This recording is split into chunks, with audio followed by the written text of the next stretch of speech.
ก็มาดูตัวอย่างในข้อนี้กันนะครับก็คืออินทิเกรตตั้งแต่1ถึง5ของ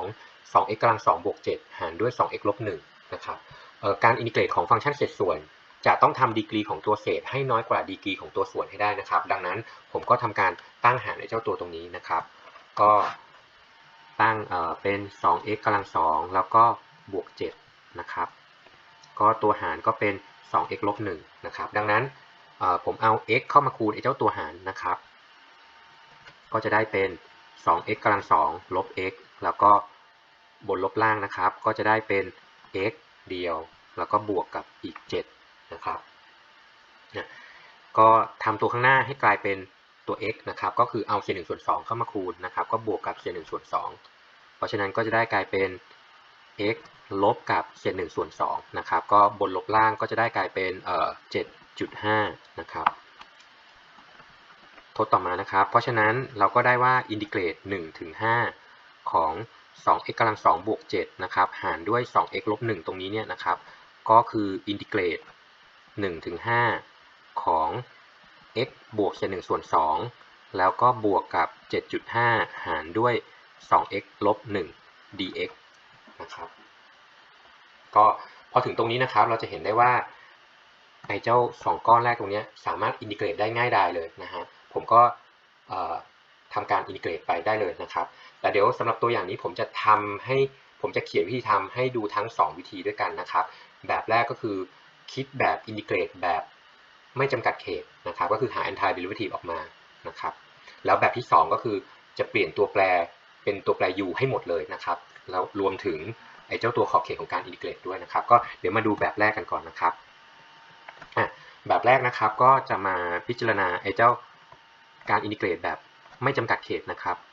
x บวกเศษ1ส่วน2บวกกับอีก 7.5 หารด้วย 2x ลบ1 dx นะครับซึ่งเจ้า2ตัวแรกอันนี้อินทิเกรตได้ง่ายนะครับก็ทำการอินทิเกรตได้เลยก็จะได้ออกมาเป็น x กำลัง2ส่วน2บวกกับเศษ1ส่วน 2x แล้วก็บวกกับอีก 7.5 อินทิเกรต1ส่วนด้วย 2x ลบ1 dx นะครับทีนี้เจ้าตัวปัญหาของเราก็คือไอ้เจ้าตัวตรงนี้เราก็ต้องสมมุติตัวแปร u ขึ้นมานะฮะก็เลยให้ u เท่ากับ 2x ลบ1เราก็จะได้ออกมาเป็น du จะเท่ากับ2 dx นะครับเพราะฉะนั้นเราก็เลยได้ว่าอินทิเกรตเจ้า1ส่วนด้วย 2x ลบ1 dx ตรงนี้เนี่ยนะครับตอนนี้เราตัดส่วนมาคิดเฉพาะตัวที่มันมีปัญหาตรงนี้นะครับเราก็เลยได้ออกมากลายเป็นอินทิเกรต1ส่วนด้วย u dx เท่ากับเศษ1ส่วน2 du นะครับจากความสัมพันธ์ที่เราได้มาตรงนี้นะฮะเพราะฉะนั้นเราก็พร้อมอินทิเกรตแล้วนะครับก็จะได้เป็นเศษ1ส่วน2อินทิเกรต1ส่วน u du ก็ได้เป็นล็อกของ absolute u แล้วก็บวกด้วย4นะครับแทน u กลับเข้าไปก็จะได้เป็นเศษ1ส่วน2ล็อกของ absolute 2x ลบ1แล้วก็บวกด้วย4นะครับดังนั้นการอินทิเกรตของ x บวกกับเศษ1ส่วน2บวกกับ 7.5 หารด้วย 2x ลบ1 dx ตรงนี้เนี่ยนะครับก็จะเท่ากับ x กำลัง2ส่วน2บวก x ส่วน2บวกกับอีก 7.5 ส่วน2ล็อกของ absolute ของ 2x ลบ1แล้วก็บวกด้วย4ดังนั้นตอนนี้เราได้ anti derivative ออกมาเรียบร้อยแล้วนะครับเดี๋ยวเราก็จะเอา anti derivative ตรงนี้นะครับไปแทนเอาไปใช้ในทฤษฎีบทหลักมูลนะครับก็เอาขอบเขตของการอินทิเกรตตรงนี้แทนค่าเข้าไปนะฮะเพราะฉะนั้นก็เราก็ได้ว่าอินทิเกรตตั้งแต่1ถึง5ของ 2x กำลัง2บวก7หารด้วย 2x ลบ1 dx ตรงนี้นะครับก็คือเอา5เข้าไปแทนในก้อนนี้นะครับแล้วก็ลบกับเอา1เข้าไปแทนในก้อนนี้นะก็จะได้ออกมาเป็น25ส่วน2บวกกับอีก5ส่วน2บวก15ส่วน4คูณอยู่กับล็อกของ9นะครับอันนี้คือก้อนข้างหน้าเนาะแล้วก็ลบก้อนข้างหลังนะครับก็เป็นเศษ1ส่วน2บวกกับเศษ1ส่วน2บวกกับ15ส่วน4คูณอยู่กับล็อกของ1นะครับก็คิดเลขนะฮะล็อก1ตรงนี้เป็น0นะครับก็ /1 ส่วน 2 บวก /1 ส่วน 2นี่ก็เป็น1นะฮะก็อะไรรวมได้ก็รวมนะครับปรากฏถ้าคิดเลขออกมานะครับเบ็ดเสร็จเนี่ยก็จะได้ออกมาเป็น14บวก15ส่วน2คูณอยู่กับล็อก3นะครับอันนี้ก็เป็นคำตอบอันนี้คือรูปแบบวิธีการเขียนสำหรับในครั้งแรกนะครับโดยใช้ NRDVT แบบเป็นตัวนะครับทีนี้รูปแบบการเขียนแบบอีกเวอร์ชันหนึ่งนะครับรูปแบบการเขียนอีกแบบหนึ่งนะครับก็คือเดี๋ยวเราจะเปลี่ยนตัวแปร x ทั้งหมดนะครับให้กลายเป็นตัวแปร u ทั้งหมดเลยนะครับทีนี้เราก็จะขอยืมผลลัพธ์ที่เราคิดคำนวณเอาไว้แล้วนะครับก็คือส่วนตรงนี้มาใช้นะครับก็ผมก็ลอกมานะครับว่าอินทิเกรตตั้งแต่1ถึง5ของ 2x กำลัง2บวก7หารด้วย 2x ลบ1 dx ตรงนี้นะครับเท่ากับอินทิเกรต1ถึง5ของ x บวกกับเศษ1ส่วน2แล้วก็บวกกับ 7.5 ส่วนด้วย 2x ลบ1 dx นะครับก็ทำคล้ายๆเดิมนะครับก็คือให้ u เท่ากับ 2x ลบ1ดังนั้นเราก็เลยได้ว่า du จะเท่ากับ2 dx นะครับทีนี้เราก็เปลี่ยนทุกๆตำแหน่งให้กลายเป็น u ให้หมดนะครับเราก็มาเขียนเพิ่มนิดนึงครับว่าจาก u เนี่ยเท่ากับ 2x ลบ1ดังนั้น x เดียวก็เลยเท่ากับเศษ1ส่วน2คูณอยู่กับ u บวก1นั่นเองนะครับดังนั้นเราก็จากอินทิเกรตตั้งแต่1ถึง5ของ x บวกกับเศษ1ส่วน2บวกกับ 7.5 ส่วนด้วย 2x ลบ1 dx ตรงนี้นะครับก็เปลี่ยนทุกตำแหน่งให้กลายเป็น u ให้หมดนะครับก็จะได้กลายเป็นอินทิเกรต x ซึ่งก็คือเศษ1ส่วน2 u บวก1นะครับอันนี้คือหน้าตาใหม่ของตัวแปร x นะครับแล้วก็บวกกับเศษ1ส่วน2แล้วก็บวกกับ 7.5 ส่วนด้วย u นะครับ dx ของเราเท่ากับเศษ1ส่วน2 du นะครับก็ใส่วงเล็บนิดหนึ่งของเดิมเราอินทิเกรตไปนะครับตั้งแต่ x เท่ากับ1จนถึง x เท่ากับ5ซึ่งถ้า x เท่ากับ1 u จะมีค่าเท่ากับ1นะครับแล้วก็ถ้า x เท่ากับ5 u จะมีค่าเท่ากับ9นะครับดังนั้นขอบเขตของการอินทิเกรตของเราก็เลยเปลี่ยนเป็นอินทิเกรตตั้งแต่1จนถึง9นะครับทีนี้ก็สเต็ปสุดท้ายนะครับก็จัดรูปแล้วก็อินทิเกรตซะนะครับเศษ1ส่วน2ตัวตรงนี้ผมดึงออกมาข้างหน้าอินทิเกรตนะครับ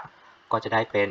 เศษ1ส่วน2อินทิเกรตตั้งแต่1ถึง9นะครับข้างในก็กระจายเข้าไปนะครับก็จะได้เป็น u ส่วน2บวก1แล้วก็บวกกับ 7.5 ส่วนด้วย u du นะครับก็อินทิเกรต u ส่วน2ก็จะได้กลายเป็น u กำลัง2ส่วนด้วย4อินทิเกรต1ได้ u นะครับอินทิเกรต 7.5 ส่วน u ก็ได้กลายเป็น 7.5 ล็อกของ absolute u นะครับก็อินทิเกรตตั้งแต่1จนถึง9นะครับทีนี้ก็แทนค่าลงไปนะครับก็เป็นเศษ1ส่วน2คูณอยู่กับก้อนแรกนะครับก็คือเอา9ลงไปแทนก็เป็น9กำลัง2ส่วน4บวกกับ9แล้วก็บวกกับ 7.5 ล็อกของ9นะครับแล้วก็ลบกับก้อนข้างหลังก็เป็นเศษ1ส่วน4บวกกับ1แล้วก็บวกกับ 7.5 ล็อกของ1นะครับซึ่งล็อกของ1ก็มีค่าเป็น0นะครับก็ซึ่งคำตอบอันนี้นะครับก็ควรที่จะเท่ากับคำตอบที่เราหาได้ก่อนหน้านี้นะฮะก็ถ้าลองคิดเลขดูนะครับก็จะเป็นเศษ1ส่วน2ก็9กำลัง2ส่วน4 9กำลัง2คือ81ถูกไหมครับลบกับไอ้เจ้าเศษ1ส่วน4ตรงนี้นะครับเพราะฉะนั้นก็เหลือกลายเป็น80ส่วน4ก็มีค่าเท่ากับ20นั่นเองนะฮะแล้วก็9ลบกับ1ตรงนี้นะครับก็เหลือกลายเป็น8ตัวตรงนี้เป็น0ไปแล้วนะครับก็ 7.5 ล็อก9ตรงนี้ก็ได้กลายเป็น15ล็อก3นั่นเองนะฮะดังนั้นก็เอาเศษ1ส่วน2กระจายคูณเข้าไปนะครับก็จะกลายเป็น20บวก8นะครับแล้วก็หารด้วย2ก็เหลือเป็น14บวกกับ15ส่วน2ล็อก3นะครับก็มีค่าเท่ากันตัวอย่างถัดมานะครับก็อินทิเกรตตั้งแต่0จนถึงพายส่วน3ของ tan กำลัง 3x sec กำลัง 3x dx นะครับตั้งแต่0จนถึงพายส่วน3ข้อนี้นะครับแคนดิเดตที่เราน่าจะเลือกให้เป็น u ก็เป็นu อาจจะเป็น tan x หรือเปล่าหรือว่า u อาจจะเป็น sec x นะครับผมก็ขอเลือกให้ u เท่ากับ sec x นะครับก็ลองไปทดเองดูนะครับว่าถ้า u เท่ากับ tan x จะเกิดปัญหาอะไรขึ้นนะครับก็ให้ u เท่ากับ sec x นะครับดังนั้นผมก็เลยได้ว่า du จะเท่ากับ dip sec ได้ sec tan นะครับ sec x tan x dx แบบนี้นะครับดังนั้นเราอินทิเกรตตั้งแต่0จนถึงพายส่วน3ของ tan กำลัง 3x sec กำลัง 3x dx นะครับก็พยายามจัดกลุ่มก้อนเอาไว้นะครับเริ่มต้นผมค้างแบบนี้ก่อนละกันนะครับก็เดี๋ยวเราจะเอา tan 1ตัวตรงนี้นะครับไปไว้เกาะกับตัว dx นะครับแล้วก็เอา sec 1ตัวไปเกาะไว้กับ dx เพราะว่าถ้าเราได้เป็น sec x tan x dx ตัวนี้มันคือ du นั่นเองนะฮะเพราะฉะนั้นผมก็เอามาเกาะแบบนี้ก่อนนะครับเป็น sec x tan x dx ตรงนี้ก็คือ du นะครับดังนั้นที่เหลือตรงนี้ก็จะกลายเป็น tan กำลัง 2x แล้วตรงนี้ก็จะกลายเป็น sec กำลัง 2x นะครับซึ่ง sec กำลัง 2x ตรงนี้ก็คือ u กำลัง 2นั่นเองนะครับส่วนไอ้เจ้าก้อนนี้ก็คือกลายเป็น du ปัญหาของเราตอนนี้ก็คือเหลือแค่ว่าไอ้เจ้า tan กำลัง 2เนี่ยมันจะเปลี่ยนให้อยู่ในรูปของตัวแปร u ยังไงดีนะฮะก็เราใช้คุณสมบัติของตรีโกณนิดนึงนะฮะก็อ้างนะครับเอกลักษณ์ของตรีโกณเราจะได้ว่า tan กำลัง 2x บวก1เนี่ยจะเท่ากับ sec กำลัง 2x นะครับดังนั้น tan กำลัง 2x เนี่ยจะเท่ากับ sec กำลัง 2x แล้วก็ลบ1ซึ่ง sec กำลัง 2ของเราก็คือ u กำลัง 2นั่นเองนะครับเพราะฉะนั้นผมก็เลยได้ว่าโอเคเดี๋ยว tan กำลัง 2x ตรงนี้เนี่ยก็คือแทนลงไปด้วย u กำลัง 2นะครับดังนั้นพอเปลี่ยนตัวแปรนะครับก็จะได้เป็นอินทิเกรต u กำลัง 2ลบ1คูณอยู่กับ u กำลัง 2แล้วก็ก้อนข้างหลังในวงเล็บนะครับก็คือ du นั่นเองนะครับเราก็อินทิเกรตตั้งแต่ x เท่ากับ0จนถึง pi ส่วน3นะครับซึ่งถ้า x เท่ากับ0 cos 0มีค่าเท่ากับ1ถูกไหมฮะดังนั้น1ส่วน1ก็เป็น1นะครับดังนั้นถ้า x เท่ากับ0 u เป็น1ถ้า x เท่ากับ pi ส่วน3 cos pi ส่วน3มีค่าเป็น /1 ส่วน2ดังนั้น sec ของ pi ส่วน3ก็เลยกลายเป็น2นะครับดังนั้นเราก็เลยกลายเป็นอินทิเกรตตั้งแต่1จนถึง2นะครับทีนี้เราก็มาทำการอินทิเกรตแบบปกติแล้วนะครับแล้วก็คูณลุยเข้าไปนะครับก็จะกลายเป็นอินทิเกรต1ถึง2ของ u กำลัง4ลบกับ u กำลัง2 du นะครับก็อินทิเกรตออกมาก็จะได้เป็น u ยกกำลัง5ส่วน5ลบกับ u ยกกำลัง3ส่วน3นะครับตั้งแต่1จนถึง2แทนค่าลงไปนะครับก็จะได้กลายเป็น2กำลัง5ส่วน5ลบกับ2กำลัง3ส่วน3ลบกับ1กำลัง5ส่วน5ลบกับ1กำลัง3ส่วน3นะครับซึ่ง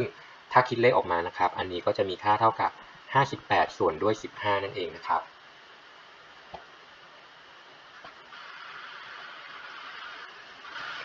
ตัวอย่างอันถัดมานะครับก็ให้อินทิเกรต1ส่วนด้วย e กำลัง x บวกกับ e ยกกำลังลบ x dx นะครับตั้งแต่0จนถึง1นะฮะข้อนี้เนี่ยเราดูเหมือนว่าเราจะมี u ให้เลือกอยู่หลายแบบด้วยกันนะครับก็เราอาจจะให้ u เป็น e กำลัง x ก็ได้หรืออาจจะให้ u เป็น e ยกกำลังลบ x ก็น่าจะได้หรืออาจจะให้ u เป็นตัวส่วนทั้งก้อนเลยก็ดูน่าสนใจนะครับทีนี้ผมขออนุญาตเลือกตัวที่มันดูง่ายที่สุดนะครับก็คือให้ u เท่ากับ e ยกกำลัง x นั่นเองนะฮะเพราะฉะนั้นผมก็ให้ u เท่ากับ e ยกกำลัง x ดังนั้นผมก็เลยได้ว่า du จะเท่ากับ diff e กำลัง x ได้เป็น e กำลัง x dx แบบนี้นะครับผมก็ทำการเปลี่ยนตัวแปรนะครับอินทิเกรตตั้งแต่0จนถึง1ของ1ส่วนด้วย e กำลัง x บวกกับ e ยกกำลังลบ x dx นะครับก็จะเท่ากับอินทิเกรต1ส่วนด้วย u บวกกับ e ยกกำลังลบ x ก็คือ1ส่วน u นั่นเองนะฮะแล้วก็ dx นะครับจากอันนี้เนี่ย dx ของเราเนี่ยมันจะเท่ากับ1ส่วนด้วย e กำลัง x du ถูกไหมฮะซึ่งเราจะเห็นได้ว่าไอ้เจ้า x กับ u มันยังขยำรวมกันอยู่นะครับเพราะฉะนั้นเราต้องพยายามเปลี่ยนทุกอย่างให้กลายเป็น u ให้หมดซึ่งเรามีตรงนี้ครับบอกว่า u เนี่ยมันก็คือ e กำลัง x นั่นเองนะครับดังนั้นไอ้เจ้าตรงนี้ก็จะเปลี่ยนกลายเป็น1ส่วน u du นะครับดังนั้น dx ก็คือ1ส่วน u du ขอบเขตนะครับก็อินทิเกรตตั้งแต่ x เท่ากับ0จนถึง1เพราะฉะนั้นถ้า x เท่ากับ0 u มีค่าเท่ากับ1และถ้า x เท่ากับ1 u จะมีค่าเป็น e นะครับทีนี้ก็ทำการอินทิเกรตธรรมดาแล้วนะครับผมก็เอาไอ้เจ้า u ตรงนี้คูณลุยเข้าไปที่ตัวส่วนนะครับก็จะได้ออกมาเป็นอินทิเกรต1ถึง e ของ1ส่วนด้วย u กำลัง2บวก1 du นะครับซึ่งสูตรอันนี้อยู่ในรูปฟอร์มของ arctan นะครับดังนั้นอันนี้ก็ได้ออกมากลายเป็น arctan u อินทิเกรตตั้งแต่1จนถึง e นะครับก็แทนค่าลงไปก็จะได้กลายเป็น arctan e ลบกับ arctan ของ1นะครับซึ่ง arctan 1คิดได้นะครับเพราะว่า tan 45 องศาจะเท่ากับ1นะครับดังนั้น arc tan 1ก็คือ πส่วน4นั่นเองนะฮะดังนั้นเราก็ได้คำตอบตามนี้นะครับ